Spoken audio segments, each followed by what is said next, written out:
যখন মানুষের প্রতি মানুষের আস্থা উঠে যায়, তখন মানুষ একটা স্থান তৈরি করে, কামরা তৈরি করে, ঘর তৈরি করে, যে জায়গায় সে নিরাপদে থাকতে পারবে।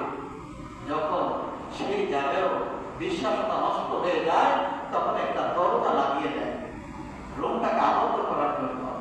যখন রুমে দরজা দেওয়ার পরও বিশ্বাস নষ্ট হয়ে যায়, তখন ওই বান্দা, ওই ব্যক্তি দরজার মধ্যে একটা শিকল দিয়ে তালা দেয়। যখন তালা আটকানোর পরও বিশ্বাস থাকে না, তখন পরে কি সিসি ক্যামেরা ফিটিং করে আনে।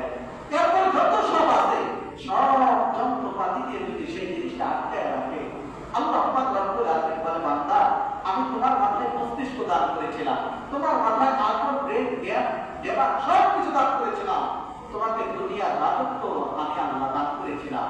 কিন্তু আমি আল্লাহ তোমার প্রতি যেগুলো জিনিস খরচ করেছিলাম, খরচে তুমি মান্য করো নাই। তোমার জন্য আমি কয়টা ফেরেশতা দুনিয়ার বুকে প্রেরণ করেছিলাম, বান্দা তুমি এখন চাই দেখো। বান্দা যখনই কিয়ামতের ময়দানে ডান পাশের দিকে তাকাবে, বাম পাশের দিকে তাকাবে, সামনে তাকাবে, পিছনে তাকাবে, দেখবে সব দিকে ফেরেশতায় ব্যাপক করে রয়েছে।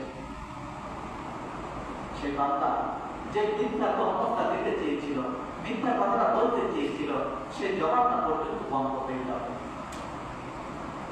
আপনি আমি আজকে এই ঠোঁট, এই মুখ সুন্দর রাখার জন্য যদি কারো জিহ্বায় ঘা হয়, সঙ্গে সঙ্গে ঔষধের দোকানে দৌড়ায়, কেমনে ঘাটা তাড়াতাড়ি পচন করা যাবে, কেমনে সুস্থ থাকা যাবে, এই জিহ্বায় মানুষের ওই কাল কিয়ামতের ময়দানে সত্য প্রমাণ যখন করাইয়া দিবে, যখন সত্য কথাগুলো এই জিহ্বার মাধ্যমে আল্লাহ পাক রব্বুল আলামিন জানতে পাই যাবে।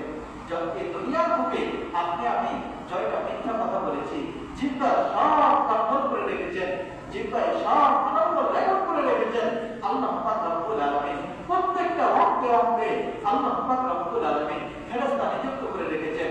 আপনি আমি দুনিয়ার বুকে আনন্দে যে গুনাহগুলো কামাই করি, সব কিছু ফেরেশতাই দেখে। যে যতটুকু পরিমাণ আপনি আমি মানুষের জন্য কল্যাণকামী কাজ করে থাকি, ফেরেশতারা সব কিছু দেখিয়ে রাখেন। দুনিয়ার বুকে শুধু দিনের মধ্যে না, রাতের অন্ধকারে, যে অন্ধকারে নিজের ঘরে আরেকজন শুয়ে থাকলে তাকে দেখানো যায় না, এই অন্ধকারের মধ্যে যদি কেউ পাপ করে, এই পাপটা